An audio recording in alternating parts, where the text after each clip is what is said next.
মা হিসেবে আমি বললে তো আমি বলবো আমি বেস্ট। যার যার সন্তানের কাছে তার মা বেস্ট।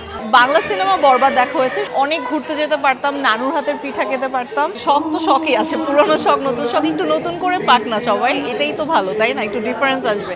আর হ্যাঁ, আগে যেই টাইমে আমরা যেভাবে কাজ করতাম, কাজের প্যাটার্নটাও তো আসলে অনেক চেঞ্জ হয়ে গিয়েছে। এখন মাধ্যম অনেক বেড়ে গিয়েছে, আর সব কিছু মিলে সময়ের সাথে সাথে নিজেদের ব্যস্ততাও একটু বেড়েছে।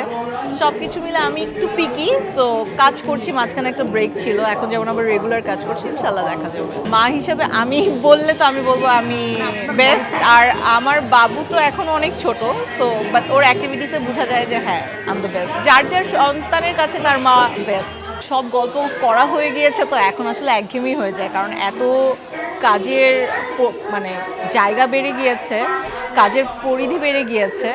আমার কাছে মনে হয় যে ফ্যামিলি ড্রামাগুলো আমি অনেক বেশি মিস করি। ফ্যামিলি ড্রামা বলতে আমরা ছোটোবেলায় যেরকম ফ্যামিলিদেরকে নিয়ে বসে হুমায়ুন আহমেদ স্যারের সুন্দর সুন্দর নাটকগুলো দেখতে পারতাম, ওই টাইপের নাটক আমার কাছে আমি অনেক পার্সোনালি মিস করি। ওই টাইপের সুন্দর সুন্দর গল্প হলে আমার মনে হয় অনেক ভালো হতো। আর এছাড়াও এখন আসলে অনেক ভার্সেটাইলস নাটক হচ্ছে, তো আমার মনে হয় হ্যাঁ ভালো। হ্যাঁ, একটা ডেইলি সোপি যাচ্ছে দীপ্ততে, যেটা নাম হচ্ছে রূপনগর, কায়সার আহমেদের পরিচালনায়। আরেকটা সিরিয়াল যাচ্ছে ব্ল্যাক অ্যান্ড হোয়াইট, আব্দুল্লাহ হারুনের পরিচালনায়। এই তো এই দুটো সিরিয়াল করা হচ্ছে। বাংলা সিনেমা বরবাদ দেখা হয়েছে সর্বশেষ। আর এছাড়া আমি অনেক মুভি দেখতে পছন্দ করি, সো দেখা যায় যখনই আমি ফ্রি থাকি আমি নেটফ্লিক্স বা বিভিন্ন মুভি চ্যানেল থেকে আমি একটা না একটা মুভি দেখতেই থাকি, ইন্টারেস্টিং, দেশের বাইরের। ছোটোবেলার সময় যেমন অনেক ঘুরতে যেতে পারতাম, যখন খুশি তখন নানুর হাতের পিঠা খেতে পারতাম। এখন আসলে কাজের ব্যস্ততা, নানুও নেই, সব কিছু মিলে ওই জিনিসটা হয়ে ওঠে না, দেখা যায়।